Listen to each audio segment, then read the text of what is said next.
તો કેમ છો વિદ્યાર્થી મિત્રો? આશા રાખું છું કે તમે સારા હશો. આજે આપણે જોવાના છીએ ધોરણ 7 ચેપ્ટર 4 સાદા સમીકરણ સ્વાધ્યાય 4.1 નો દાખલો નંબર 3. અને એ પહેલા તમે જો આના આગળના 3 ચેપ્ટર અને આના આગળના 2 દાખલાઓની વિડિયો ન જોઈ હોય તો અમારી ચેનલ પર જઈને જોઈ શકો છો. તો ત્રીજા દાખલામાં આપ્યું છે નીચેના સમીકરણો ચલની જુદી જુદી કિંમતો મૂકી ઉકેલો અને પ્રયત્ન અને ભૂલની રીતે. તો પ્રયત્ન અને ભૂલની રીતે એટલે કે અહીંયા આપણને p આપ્યો છે તો આપણે p બરાબર 0 મૂકીશું, p બરાબર 1 મૂકીશું, p બરાબર 2 મૂકીશું, p બરાબર 3, p બરાબર 4. હવે સમજી લો કે જવાબ આવી ગયો p બરાબર 4. તો તમે ડાયરેક્ટ p બરાબર 4 એમ જવાબ નહીં લખી દેવાનો, કારણ કે અહીંયા કહ્યું છે કે પ્રયત્ન કરો અને ભૂલ પડે તેવી પણ રીતે કરો, એટલે કે દાખલાનો જવાબ ના આવે તે રીતે કરો, કારણ કે આપણે સ્ટેપ બાય સ્ટેપ જવાનું છે તે માટે. તો હવે p બરાબર 0 મૂકીને દાખલો ગણીએ. તો p ની કિંમત 0, 5 કૌંસમાં 0 વત્તા 2 બરાબર 17. હવે કોઈ પણ સંખ્યાનો 0 સાથે ગુણાકાર કરતા અહીંયા આપણને 0 જ મળે, એને વત્તા 2 બરાબર 17. 0 વત્તા 2 તો 2 અને એને બરાબર 17. તો આ થયું ડઝ નોટ ઇક્વલ ટુ, તેથી અહીંયા આપણે કહીશું આ પણ થયું નથી. તો હવે આપણે મૂકીશું p બરાબર 1. p બરાબર 1 મૂકીશું.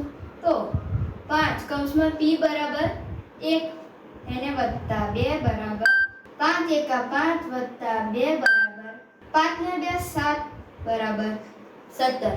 તો હવે 7 ને 17 તો ડઝ નોટ ઇક્વલ ટુ, તેથી આપણે હજુ આગળ જવું પડશે. હવે મૂકીએ p બરાબર 2. તો 5 કૌંસમાં p બરાબર અહીંયા આપણે 2 મૂકવાના છે વત્તા 2 બરાબર 17. 2 બરાબર 17.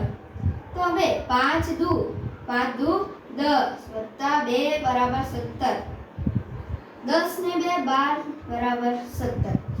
તો 12 ને 17 તો સરખા છે નહીં, તેથી અહીંયા પણ જવાબ નથી આવ્યો હજુ આપણો. તો હવે p બરાબર 3 મૂકીશું. p બરાબર 3 મૂકીએ કૌંસમાં 3 વત્તા 2 બરાબર 17.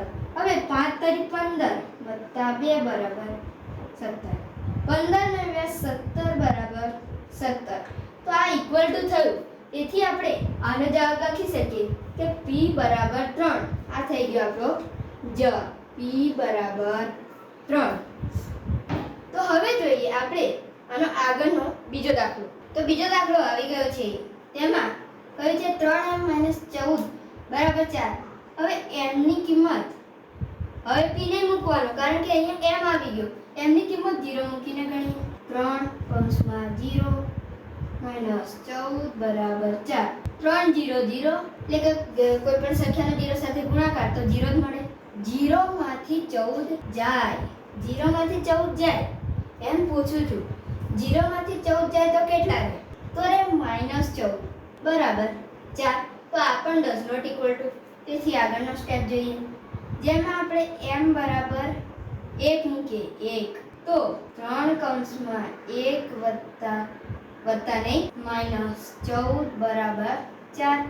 3 એકા 3 -14 બરાબર 4. 3 માંથી 14 જાય તો 3 માંથી 14 ના જાય તો 14 માંથી 3 કાઢવાનો તો રહે 11 બરાબર 4. તો આ પણ ડઝ નોટ ઇક્વલ ટુ.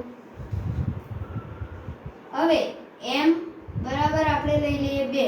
લાઈનસર જ જવાનું છે, પછી એવું નહીં કે m પછી આપણે m બરાબર 1 પછી ડાયરેક્ટ m બરાબર 5 કે 6 જતા રહીએ, તેવું નથી કરવાનું.